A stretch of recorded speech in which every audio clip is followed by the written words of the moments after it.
Hello, Lauren O'Brien is here with us today at the world famous Cotton Club today. Thank you so much for meeting us today and having this interview. I'm so excited. Okay, so I've been listening to your albums, your two albums, and I wouldn't particularly categorize you as a typical songstress. I think it's too limiting a title for you. If I were to introduce you, I guess, in the Grammys or some award show, I would probably say that you are an avid poet and a spoken word lyricist who uses instrumental compositions to intensify her Absolutely. Okay. Where were you when I was writing my bio? No, because I was listening and I was just like, the descriptions that the people were giving, I'm like, I think it's more to it than that. Mm. So yeah, I think they were a little bit limited for you, but I think my theory is better. Well, I definitely like your theory for the Inconsequential Dream album. Mm-hmm. It's absolutely a spoken word rock album. Mm-hmm. It's a little spoken word rock punk. Right. I would talk about it. I would describe it as Patti Smith reading the Smashing Pumpkins. Okay. Because it has that kind of literate poetry, but it rocks. Right. But it's actually very different from the new direction I'm going in. And I don't think you've heard much of my new stuff. Okay. So is that a third album that you're? Exactly. I'm in the middle of working on my third album. Awesome. Yeah. And that, I don't know if we talked much about my background, but I'm just always evolving my project. Right. And I actually started out as an actress. Okay. And I did. I was actually going to ask you a question. Yeah. Okay. So let me get into it. Okay, go. I'll let you.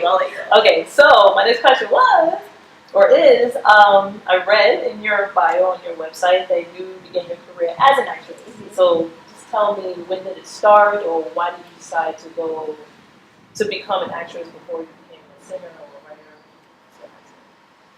I guess acting was always what I wanted to do from the time I was a kid. Okay. I did plays and I performed, and I also always wrote poetry.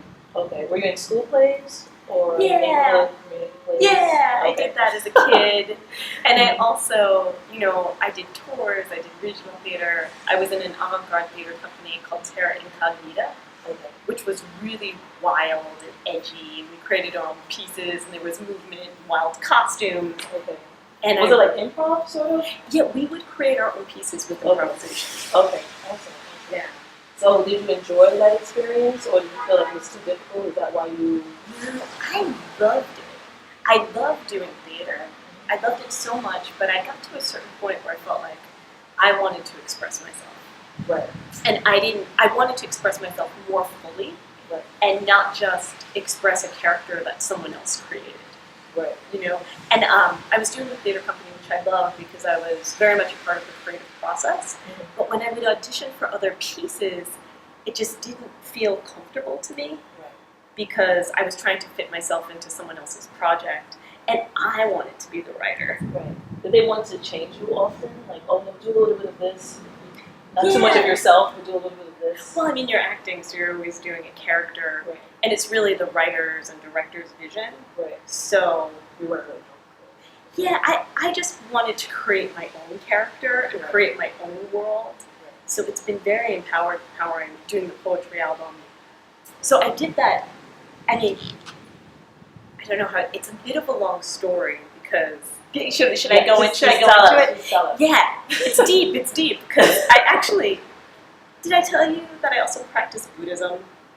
We're getting Okay, we're getting there. Okay. So I'm getting ahead of us, but it's all connected because Okay. I practice the same Buddhism that Tina Turner practices. Right. If you ever saw What's Love Got to Do with Yeah, It, no, me or yeah, where she says I'm your Kyo. So I think she was saying it's something about if you want to change something, you do it. You change it yourself. It's definitely why I think we I love that movie too. And Okay. Is she like dead on when she was talking about describing the imagery? dead on. Okay. And it's a little different from other schools of Buddhism that talk about eradicating earthly desires and separating yourself from society in order to be happy. I mean, very often earthly desires lead to suffering, but when we're alive, we're full of desires and full of life. So in Nichiren Buddhism, we talk about using our desires to move towards enlightenment. And we can actually chant put that energy of chanting Nam-myoho Renge-kyo towards anything we want. Okay. Be it something for our career or love or even money. We need money to survive in the world. So anyway, as far as my career goes, I started chanting really for what my mission was and really what I wanted to do. And I always wanted to be in music. Okay. And I started chanting about that. Okay. Is it a longer chant than Nam-myoho Renge-kyo? Because I think I saw her in an interview with Larry King, and she just kept going and going. So I don't know if that's a part of what you were doing, or is it just the Nam-myoho Renge-kyo, and then you just meditate on that? We chant Nam-myoho Renge-kyo, and we also chant excerpts from the Lotus Sutra. Okay. So, or is that too personal? oh, sure. I'd love to. So, and I think also Tina Turner, you heard her chanting Nam-myoho Renge-kyo. Right. And then the supplementary practice is chanting a little bit more of the sutra. So I'll chant a little bit. Okay. Nam-myoho Renge-kyo. Nam-myoho Renge-kyo. Nam-myoho Renge-kyo. Nam-myoho Renge-kyo. Nam-myoho Renge-kyo. Nam-myoho Renge-kyo. Nam-myoho Renge-kyo. Nam-myoho Renge-kyo. Myoho Renge-kyo. Hopen Pandani. Niji Sasanju Samayando Niki Go Jariata Shobuchi Editimiya Gochi Ama Nange Nanyu Isai Shoman Exhibits Shofa Note Shoi Shaga Butso Shingan Examan Kumushu Shobut Dingo Shobutsumayodo Yumyo Jodimba Shofuma Jojo Jindin Mizo Hosugi Shosetsu Namyo Renge-kyo, Namyo Renge-kyo, Namyo Renge-kyo, and so on. That's beautiful. So are you actually saying actual words, or it's just like a...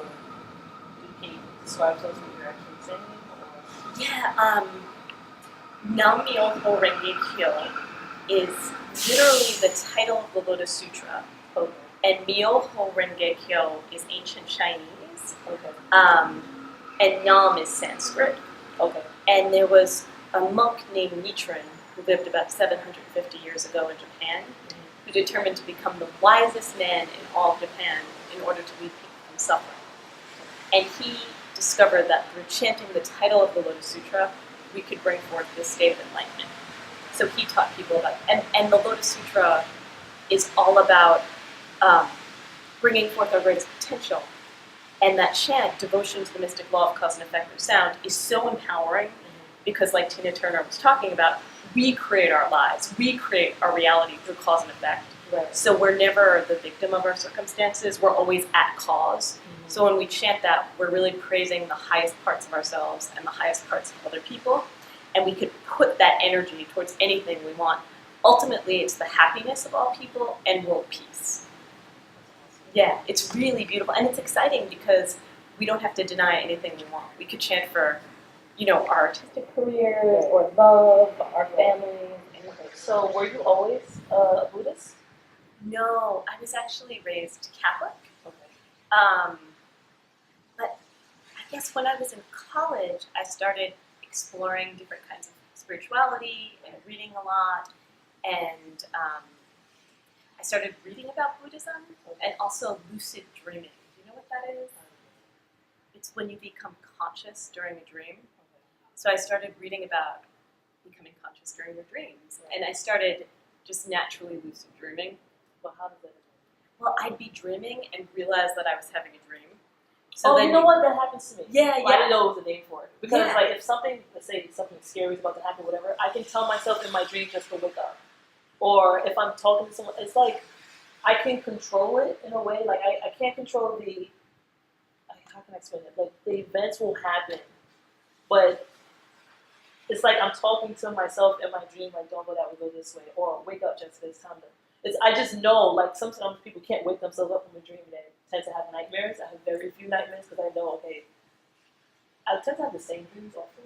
Oh, really? So I know. What kind of dreams do you have? I always Are have like, a they? dream of like an alligator chasing me. But it's like something weird. Wow. Yeah, that would be my nightmare. That's the closest thing to a nightmare I'll ever have. But before I'm so used to having the same dreams over and over again. Before it happens, like in my dream, I can tell myself consciously, Jessica, wake up. It's gonna happen again, and I'll just wake up. It's weird. Like I didn't know it was a name for it. I just knew that I can sort of control my dreams. I would still have it, but I knew not what to continue. Basically, Next time, weird. maybe you can confront the alligator. Yeah. I wonder what the alligator represents. I don't know if I want to. No. Maybe it will transform. I don't know. So how long did you manage or were able to I didn't control your dream? I guess. I didn't get too deep into it, Right. but I would become aware that I was dreaming, and then you could do certain things. Like I would Yeah. fly in my dreams, or I like, can't do that. I haven't tried that. or I would like maybe I would like summon Brad Pitt. Yeah. Or something. So You know, I would you start really out have control over your dreams. You know, for when I was playing with it, I haven't been playing with it that much recently. Right, But there was right. a period of time where I would just experiment and say, I want an apple, and see if I could make an apple appear in my Right. dream. Right. And Is this then, the time of your research of Buddhism? yeah, Okay, so that and it really was inspired loosely you. connected. Oh. But I was very open. I was opening up my consciousness. Okay. And then at the time, I wanted to be an actress. Okay. So I was working a temp job. Okay. And I met a woman there who just had a really beautiful spirit. And I really connected with. She was just lovely, and I just wanted to talk to her. And she was a vegetarian, and I'm a vegetarian. Oh, look at that! All right, yeah, we can That's change the awesome. world. Yeah. We can change the world. That's awesome. Yeah, I mean, actually, I was just talking to someone about how if everyone on the planet just didn't eat meat one day a week, it would have a tremendously positive impact. You mean on themselves, their health, on or just everything, on ourselves, on our health, on the whole Yeah. planet, Yeah. on the whole, How on the long have you environment. been a vegetarian? Since I was about 8 years old, Really? and that's a story too. Were your parents? No. Oh, so It's you all just me. decided to. Hey, so you've always been in control of your life. I'm in control, baby. And how it happened was, you know, those people who try to educate other people about what happens at factory farms and what Right. the meat industry is all about, they really had an impact on me. I was shopping Okay. with my mom, Okay. and there was actually people for the ethical treatment of animals had a booth, an information booth set up. So we stopped there, and I got some information about what happens at factory farms, what happens at fur farms, and I said I would never eat meat again. Wow. See, So- for me, I dated a guy who was a straight vegetarian. I think he was vegan. And he said, you know, just try it. So the first time I tried it, I was so much. And me losing weight, that's like ridiculous. I lost maybe 10, 15 pounds. Because I didn't know what to eat. I was like, okay, leaves? Okay, I'll eat it. But then I started up again, and then I realized, and it's been, September will make 4 years. All And it's just, right. I actually want to see how long I can go, but now I just don't even think about it. It's just like, it's just a way of living now. It's not a diet, a living diet. It's just, if you're thinking about yourself not eating meat, then you're going to crave it. So it's just like, and I only eat fish, vegetables, and fruits. That's it. So I feel better when I eat. It's weird, like I feel healthier now than I did when I used to eat meat. And you know, like, whoever wants to eat meat, okay, that's fine. But I feel like I'm moving towards like maybe the vegetarian side. And I'm moving towards the vegan side. Yeah, maybe. I just Yeah. need to see what I can actually eat. 'Cause I don't know. I don't know if it's a lot for Ideally, you need to be really careful. Right. And, you know, there's certain ways of combining food and making sure you get your protein. Right.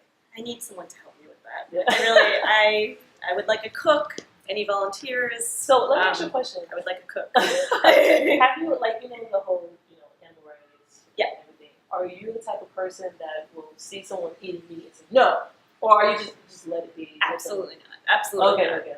Everyone has to make their own choices. Right. Because I know some people who are just like, no, you can't eat that. You're going to go and help. It's like, whoa, relax. Like, Absolutely. Okay, so. No, like that's just going to turn people off, and especially while someone's eating. Right. I try not to talk to anyone about animal rights or the meat industry while they're eating. Right, right. You know, I respect people, I respect their choices, and yeah, lead by example. Right. But you I know consider most- yourself an advocate for not. Absolutely. Okay, absolutely. That's Yeah. awesome. When I was a The kid, interview has turned into like a little different. no, it's interesting. It's interesting. When I was a kid, I would actually organize protests against Really? fur. And when I was Really? like 11 years old, I was so passionate. I got all the kids in my Catholic school class. Well, it Protesting? actually wasn't. It was like you know, my religious classes. Okay. I got all of them to come protest fur because I thought if we're really spiritual, then we shouldn't be hurting animals. Oh, I know. I was so you're so passionate. young. Yeah, I need to get some of that passion and action back You don't into think my you have enough passion? No, I definitely do. I guess it sort of transformed. And I practice Buddhism really passionately, Okay.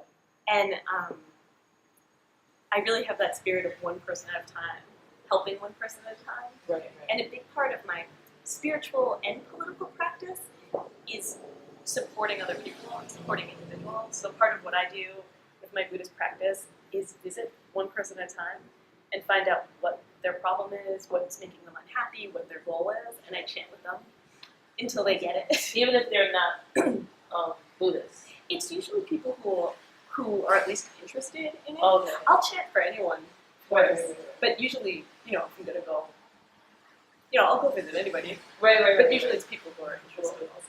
Yeah, that's awesome. Yeah, it's really cool. And I've seen a lot of people really transform their lives. Like someone who wants a job and they chant for a job and they get it. Sometimes Right. after a really intense struggle. Right. Of But isn't sitting it on- like you have to believe that you're going to get it, and to believe in it, you will receive? It's like the law of attraction, kind of. It's really similar to that. Okay. And take powerful action. Right. Well, yeah, you can't ask for something and then be lazy and sit down, on your ass. Exactly. Get up and do it. Like, if you need help, help yourself, and then you'll be able to receive whatever you're asking for. Absolutely. And another part of that, which I think a lot of the New Age philosophy doesn't really get into, is what we call it fundamental darkness. And it sounds scary, but it just really is basically when we want to move our lives forward in a positive direction, there's going to be an obstacle. Right. And then we have to strengthen our lives even more and overcome that obstacle. And it's kind of similar to, when a plane takes off, Right. in order for it to really take off, there's going to be resistance. Right.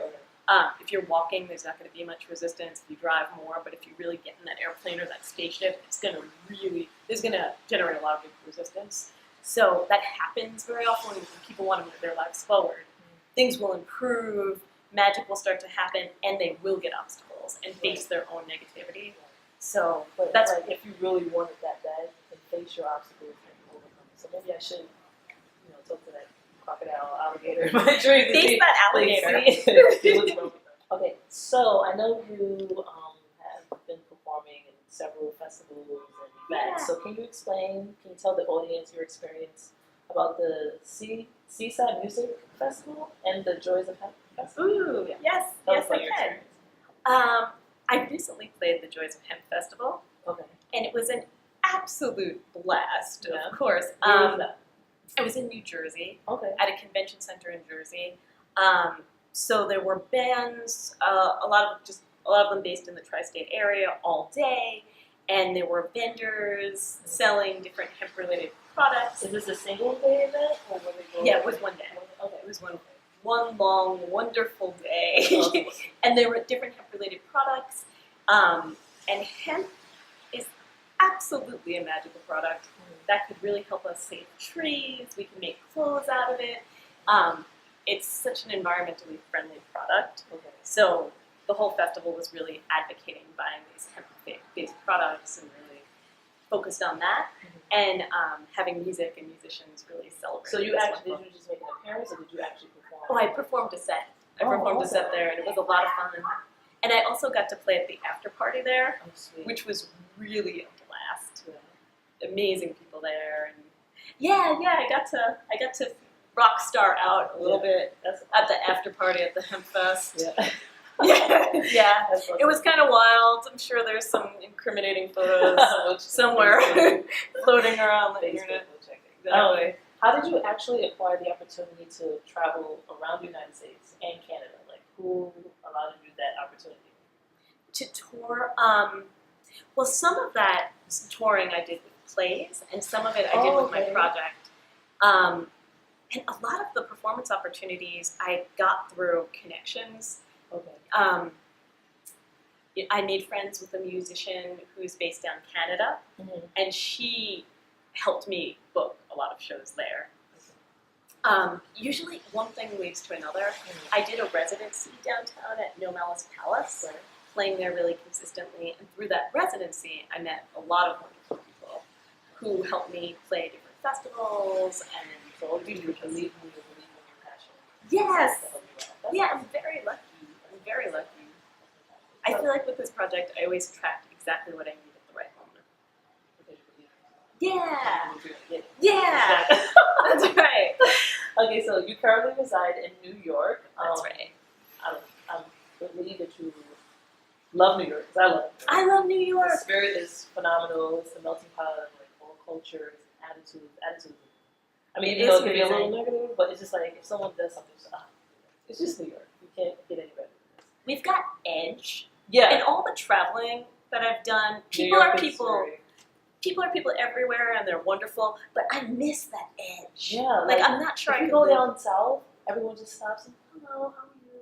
New York's okay, just get out of the way. Sometimes you just need that push. It's Yeah, just like yeah. it's really fast paced. It's really like everyone has somewhere to go, even if you don't have anywhere to go. Everyone is like on a fast paced trail to nowhere. We have things to do. Everyone has things to do. Yeah, it's fantastic. How was living in Manhattan inspired your creativity for any reason? Has it inspired you at all? Well, to a certain extent. Before I was living with my ex-boyfriend, Okay. and not to get into too much, but it was difficult living together at the end. Yeah. So I didn't have a lot of, it was a little draining because we were fighting and not getting along. And now living by myself, And it's awesome. it's awesome. Your freedom. Yeah, my freedom, and I am. I've really been focusing on writing and working on my guitar, getting better at my guitar work, writing more. I've been in such a prolific creative phase, working on new material for my new album, and I have a collaborator, Mitch DiStefano, that I met during my residency at No Malice Palace. So we've been writing a lot, but there are many, many nights where I'm up till 2, 3 in the morning writing and being creative, and my cat doesn't have a problem with it. Oh. So and that's Your cat? yeah, he's very happy. And I mean, of course, it's very easy to go see shows and Right. explore, go to museums, and constantly take in all the creativity and ideas and inspiration and innovation all around me. How does your family respond to your music?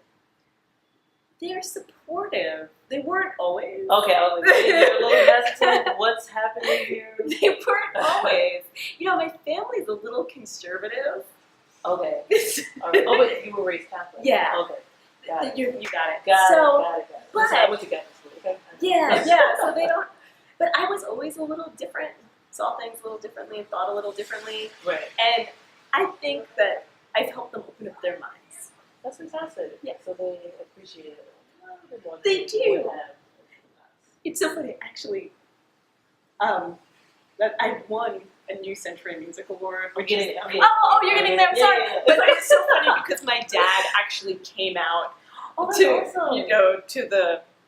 to the ceremony, the award night, and he was there at the club, and I was being interviewed. Right. And one of the questions was that the woman asked me what my childhood was like.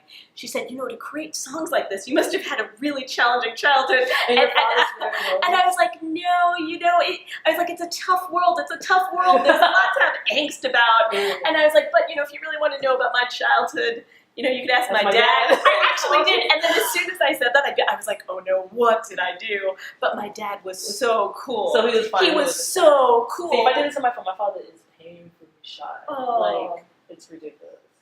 So he would probably faint. No. Yeah, or collapse somewhere. Yeah, it's bad. I was so scared, but he was just cool as a cucumber. So you won an award. I thought you were just nominated for the 2 awards. No, I won That's awesome. for Best Spoken Word Track. And when was this? 2010 and 2011. I do have to remember this. I have to Absolutely. remember this. I do. That's So I'm very awesome. proud of myself. Yeah, congratulations. Yay. Okay, so I want to talk about your album. Okay. Okay, so you said you collaborated with Mitch. I didn't catch his last name. Mitch DiStefano. That's the album I'm working on right now, Oh, okay. which I'm so excited about. Okay. It's a whole new world. It's a whole Really? new So it's world. totally different from your first 2 albums. Yeah, because like I said, I've been evolving. I started as an actress, then I worked as a lyricist, then I became a poet, and I had the rock band with the poetry, and then I learned guitar and started singing. And this new project combines them, so it's some character, some spoke. It's literally working through a character like David Bowie style, Okay. and there's some singing, some spoken word, and it really fucking rocks. Oh. Am I allowed to say that? Yeah, you are. It really fucking rocks. Okay, so I want to talk about your first record. Okay. Say record. Yeah. Inconsequential Dream Mhm. was released in 2009 and consists of 10 tracks. I think that's awesome for your first album. Had you written dozens of songs prior to recording, or are you the type of person who want to listen to the sound and develop the sound first before you actually start writing your lyrics? Are you in the studio writing, or are you at home figuring out what you want to say and then you go to the studio to record? I had written a lot of poetry, and I was working with friends of mine who were musicians to create a musical soundscape for the poetry, but it's very mystical. The whole way that album started, when, yay! So I'm sure everyone, this is her first album. Yay! This is the band. You see it? Who's that girl?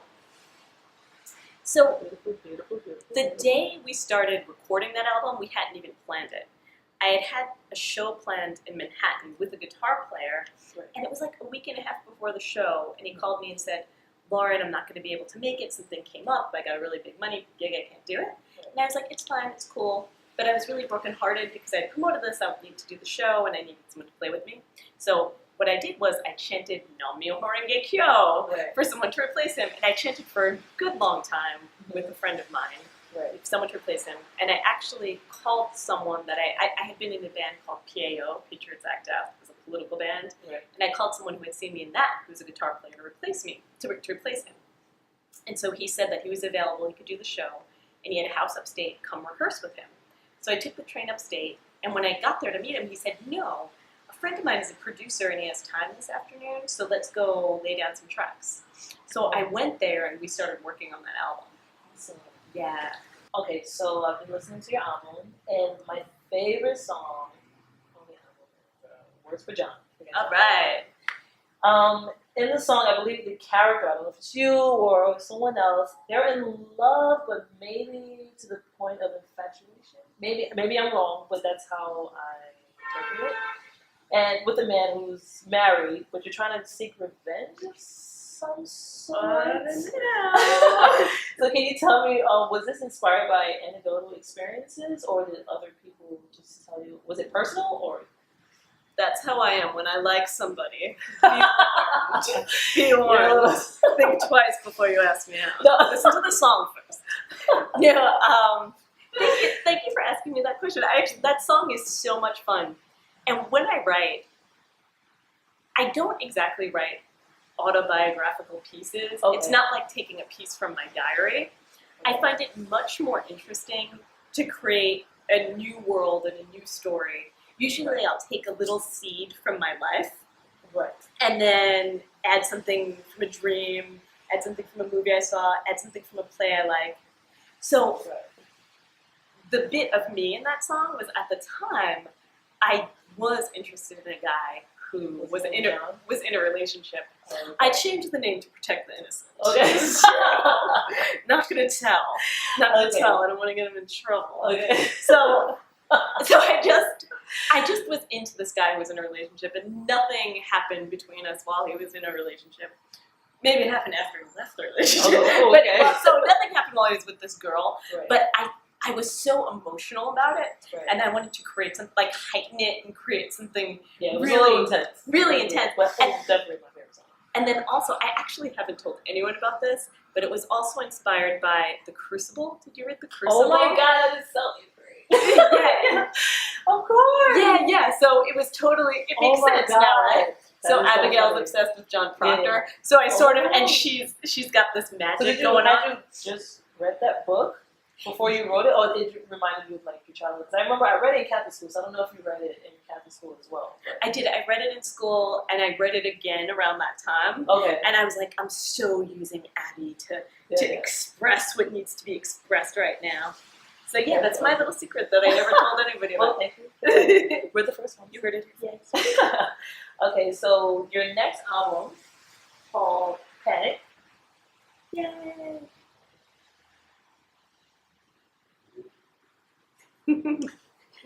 That's the back. Very sexy. Jean. Very I think you nice. can see my underwear. Can you? A I don't know. little bit. I Yeah, don't it's know. a it's a I'm just little like, wait, maybe it's a little opaque. Now we're gonna sell It's a- more it's albums. okay. Okay, so it was released in 2013. Congratulations on Thank that. you. But I noticed you only had 5 songs in this album. Was this a conscious effort, a conscious decision made by you and your team to cut down the songs? Because on the first album you had 10, and the second album you Yeah. had... The next one there will be more. Okay. But yeah, it was just a little taster, a little teaser. Okay. And during this time, I've been evolving my project a lot. Like I said, I'm playing guitar now, singing. So that was the beginning of the new phase, Oh, okay. you know. Okay. And then the next album is launching into the stratosphere. Yeah, I love it. We're gonna talk about that. Cool. Okay, so based on my experience today, because I had to review everything and tweak certain questions and everything. I think my favorite song right now on the Panic album is MTA. Oh, totally. Oh my god, I was so late today. I didn't want to discuss how late I was, but I was late to work today. And I think your lyrics are hysterical, so I'm just going to read from the paper. You said, the MTA is never fun, gotta load up on volume until it's done. And then you go on to say how, I think you were talking about the CEO, and how you would tie him and force feed him enough just so he can survive, barely survive, or something like that. And I think that's hilarious. Like, your 45-minute delay on the train or a bus, wherever you were, caused you to feel so angry. So you say you didn't write autobiographical things about yourself, but was this? This is real, baby. That's what I'm saying. This It's is like, real. if you're from New York, this has to be real. Like, But I didn't hurt the CEO. I did not hurt the CEO. I don't want to. And the whole part about what I'm going to do to his wife, the whole thing, just if you've heard the song, whatever happens between me and his wife, it's consensual. It's consensual. She just prefers me to him. You know what I mean? Not going to hurt his wife. Some people have been like, why do you want to bring his wife into it? And I'm like, she prefers me. That's what I tell people. Yeah, I heard that. I was just like, I was listening to it at work, and I was actually had somebody listen to it with me. And I was like, listen to this. And it's like, yeah, I feel the same way. It was just like, everyone can agree, everyone can relate to MTA, like, regardless of, if you're any New Yorker, can relate to this story. No one tells us what's happening. We'll be there for hours. And then they make an announcement, you can't hear it. You can't hear it. They do it on purpose. They want to torture us. I think it's some disturbing experiment just to see how far they can. Or sometimes we'll be waiting on the platform. The platforms have been worse. You'll be waiting there for 20 minutes, for a half hour, and no one says what's happening. Now there are less and less people in the little booths. Right. And if there is a person in the booth, they don't know anything. Right. They're like, just wait, or a couple of minutes. Yeah. It's evil. And we think how much money. Someone's making a lot of money. Yeah. With just one car during rush hour. Yeah. Someone's making a lot of money. They should give us, but they should show movies. They should give food. Something. That's true, but that's probably it's not going to happen. Not going to happen. Okay, so you seem to enjoy the spotlight of expressing yourself. Have you ever, or will you ever, stray in the direction of just writing lyrics for other artists, or have you done that already? I would, I would love to write lyrics for other artists.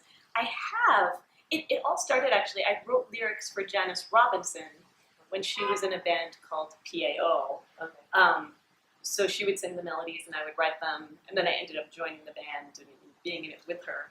But I've done that, and I'd love to write for other people. Well, I would think if I was a lyricist, I would want to keep some of that stuff for myself. You know what I mean? Like, someone says, write a song for me, and I'm like, okay, this is, and I read it over, and it's like, what I want. You know what I mean? The A songs for me. Okay. But, I think it would be really, I'm actually very interested in doing more collaborations. And I've been loving, actually, collaborating with this guy, Mitch DiStefano, and we have really different strengths. And coming together, we're just superhuman. Yeah. We're superhuman. Awesome. So where did you meet Mitch? At No Malice Palace, where I was doing my residency. Okay. And he actually came up to me after and said he'd love to write a song with me. And I was like, he must be hitting on me.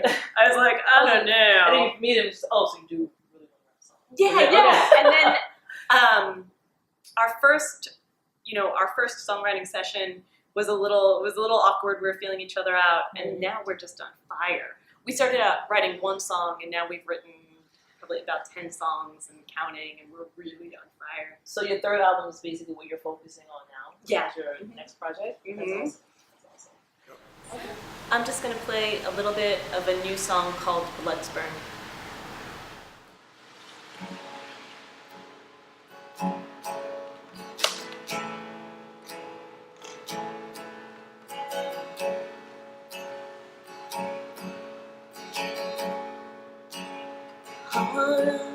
In my mind, it's loud sometimes.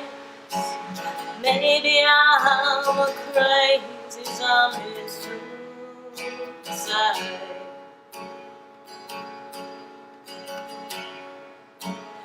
Reach out for my pocket knife, I dig it. Little metal oil rigs, searching in my skin.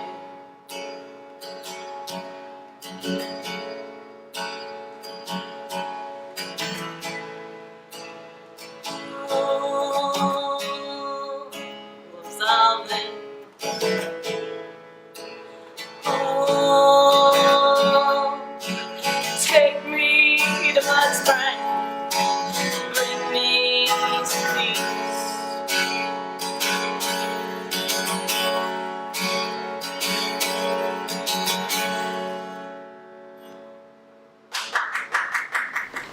So you can find me at www.laurenobrienmusic.com.